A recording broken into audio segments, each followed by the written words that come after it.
የአማራ ፋኖ በጎጃም በገነት አቦ አካባቢ ያለው የብልጽግና ሰራዊት ከፋኖ ጋር ውጥረቱ እንደቀጠለ ሲሆን ቋሪትን ለመያዝ ካዴት ከመጣው የ59ኛ ክፍለ ጦርም በመረጠው ቦታ ላይ በሻለቃ የኔ ዓለም ዘለቀ ልጆች እየተመታ እየተቀበረ እንደሚገኝ ምንጮች ገልጸዋል። በተመሳሳይም ትላንት አመሻሹን ባህር ዳር ከተማ ውስጥም ሁለት የብልጽግና ቢሮዎች ዶጋመድ ተደርገዋል።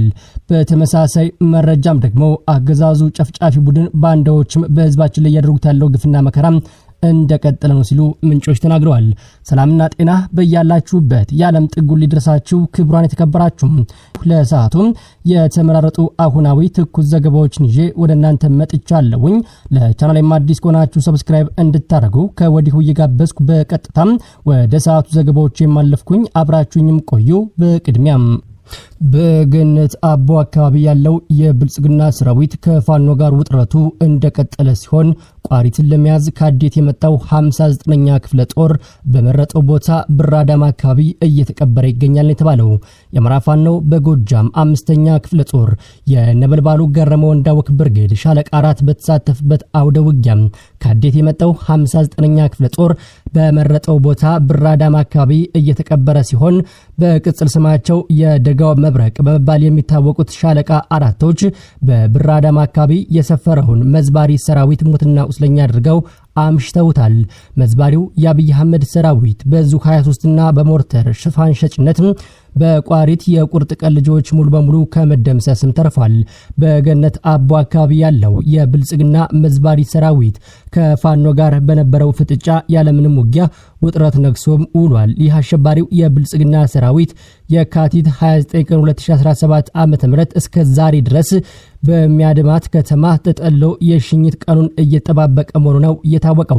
መረጃውን ያገኘነው ከገረመው እንዳወክ ብርጌድ ግንኙነት አመራር ሲሆን በአሁኑ ሰዓትም በተለያዩ ቦታ የጨበጣ ውጊያዎች ጭምር እየተካሄዱ እንደሚገኙ ነው የደረሰን ዘገባ የሚጠቁመው። በተመሳሳይም በትላንትናው ዕለት አመሻሹን ባህር ዳር ከተማ ውስጥም ሁለት የብልጽግና ቢሮዎች ዶጋመድ ተደርገዋል። ልክ እንደ መኪናው ሁሉ ብልጽግናም ይወድቃል። ያኔ ተንጠልጥለ ያለ ካድሬ መጨረሻም አያምርም።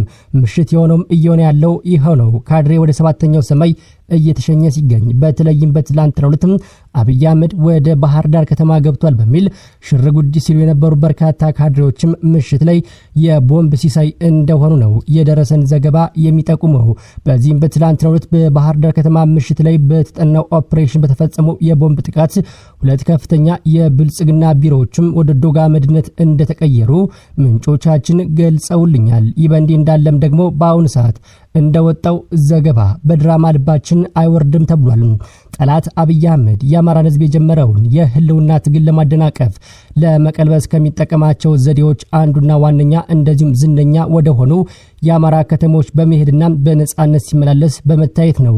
ይህን የሚያደርግበት ዓላማም ግልጽ ነው። ክልሉ አሁን በእነሱ ቁጥጥር ስር እንዳለና በፈለገው ጊዜ ወጦ መግባት እንደሚችል ለማሳየትና የፋኖ ትግል የትም አይደርስም የሚል መልእክት ለአማራ ህዝብ በማስተላለፍ ህዝቡን በትግል ተስፋ እንዲቆርጥ ለማድረግም ያለመ ነው።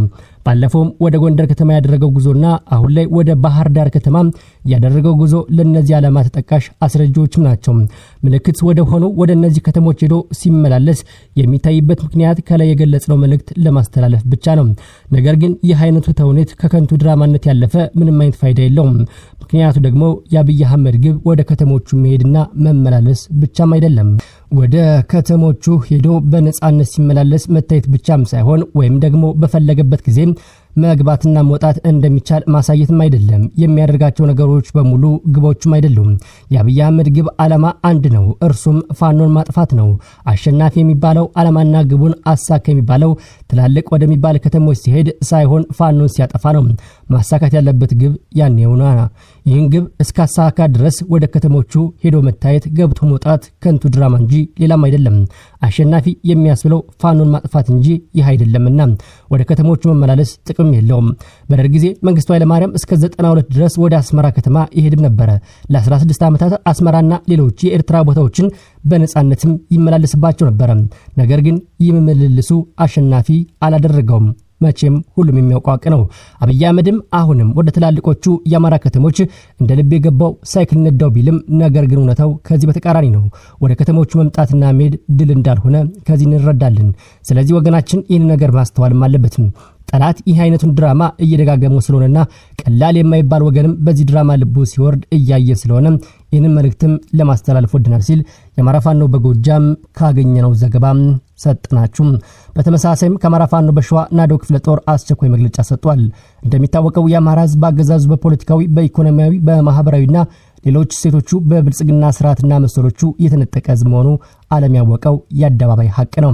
ለዚህም ከአማራ ህዝብ አብራክ የወጣው የአማራ ፋኖ በአራቱ ማዕዘናት ወደ ህልውና ትግል ገብቷል። ወደ ህልውና ትግል የገባው የአማራ ፋኖ የህዝቡን እሴቶች ለማቆየት የአማራን ህዝብ ህልውና ለማስጠበቅ መሆኑ ይታወቃል። እስካሁንም በርካታ ተጋድሎች በማድረግ ያገዛዙን ፖለቲካዊና ወታደራዊ መዋቅር በመደምሰስና በማፈራረስ ስርዓቱ ሁሉም ነገሩን በማዳከም ላይ ይገኛል። ስለሆነም ስርዓቱ ህዝባችን ለመጨፍጨፍና እድሜውን ለማራዘም በሚያደርገው ዘመቻ የበጀት እጥረት ሲገጥመው የከተማ መሬቶችን በሊዝ ጨረታ በማጫረት ሀብት መሰብሰብ፣ ፋይናንስን ማጠናከርና ለስርዓቱ ጋር ሪፈረሶች ማለትም ከፍተኛ ወታደራዊና ፖለቲካዊ አመራሮች፣ ሚሊሻና ፖሊስ፣ መከላከያ ሰራዊት፣ አድማ በታኝና ለመሳሰሉ በሁሉም ከተሞች በመደለያ መስጠት የተለያዩ እንቅስቃሴዎችን እያደረገ መሆኑ ክፍለ ጦራችን ያገኘነው መረጃ ያመለክታል ብሏል። ስለሆነም የአማራ ፋኖ በሸዋ ናዶ ክፍለ ጦር በሚንቀሳቀስባቸው ማለትም በመራሃቢቴ፣ ሞረትና ጅሩ፣ እንሳሮ የሚከተሉትን ጥብቅ መልእክትም አስተላልፏል። ስርዓቱ በሚያወጣው የትኛውም የመሬት ሊዝ ጨረታ ላይ ማንኛውም ማህበረሰብ መሳተፍ አይችልም። የተሳተፈም ሆነ ተጫርቶ ቦታው የደረሰው እንዲሁም ጨረታውን በሚያስፈጽሙ አካላት ላይ በየትኛውም ጊዜ ክፍለ ጦሩ አስፈላጊውን እርምጃ ይወስዳል። የከተማ ቦታም ህገወጥ መንገድ ከተሰጡ የሲቪል ካድሬዎች፣ የሚሊሻና የፖሊስ አባላት፣ የአድማ ብተና አባላት፣ የመከላከያ አባላትና መሰል አካላት ላይ የከተማ ቦታ ገዢ ፈጽሞ የተገኘ የትኛውም ግለሰብ ይሁን እንጂ ድርጅት የአማራን ህዝብ ሞት ለማፋጠን አስተዋጽኦ ያበረከተ የኩይ ተግባሩ ተሳታፊ ስለሆነ አስፈላጊውን አስተዳደራዊ ሆነ ወታደራዊ እርምጃ ክፍለ ጦር ይወስዳል። በተመሳሳይ መልኩ ከመስከረም ወር ጀምሮ በየትኛውም ከተሞች ለስርዓቱ ወጋኝ ኃይሎችና በዘመድ አዝማድ ተለዋጭ ስሞች ተሰጠው የጸደቁ ሆነ በሂደት ላይ ያሉ የከተማ ቦታዎች ምንም አይነት ተቀባይነት እንደማይኖራቸውና ለዚህ ኩይ አማራ አስጨራሽ ድርጊት ተባባሪ የሆኑ የከተማ አስተዳደሮች፣ የወረዳ አስተዳደሮች፣ መሪ ማዘጋጃ ቤቶችና የቤቶች መሰረተ ልማት ጽህፈት ቤቶች፣ አደራጅ ማብራት ሆነ ሌሎች የሚመለከታቸው ተቋማት ካድሬዎች ሆነ አስፈጻሚ ባለሙያዎች ላይ ክፍለ ጦሩ የማያዳግም እርምጃ እንወስዳለን ሲል ነው ያስጠነቀቀው። በመሆኑም በእነዚህ ከላይ ስማቸው በተጠቀሱ ከተሞች የምትገኙ አመራሮች ሆናችሁ አሊያም ደግሞ ቦታ ለመግዛትና በተዘዋዋሪ ብልጽግና ለመደገፍ ያሰባችሁ ሰዎችም በአስቸኳይ ከምትሄዱበት አካሄድ ልትታቀቡ ይገባል። አሁናዊ የሰዓቱ ዘገባዎቻችን እነዚህ ነበሩ። በሌላ የመረጃ ሰዓት እስከምንገናኝ ሰናይ ጊዜ ሰናይ ቀን ተመኘሁላችሁ።